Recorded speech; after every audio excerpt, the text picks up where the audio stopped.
Constant temperature heating breathing circuit. Align the hole and insert it. Rotary power port, safe and reliable.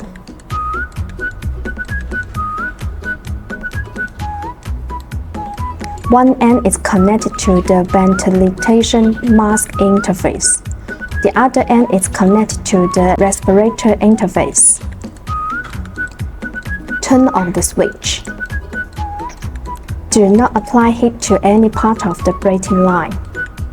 Add extra temperature. Do not cover with a quilt or towel. It should be placed on the quilt correctly. When you stop using the respirator, please turn off the power of the heating breathing line. Make one take out of the mask quick connected design. Method remove the pine line with force in the same direction.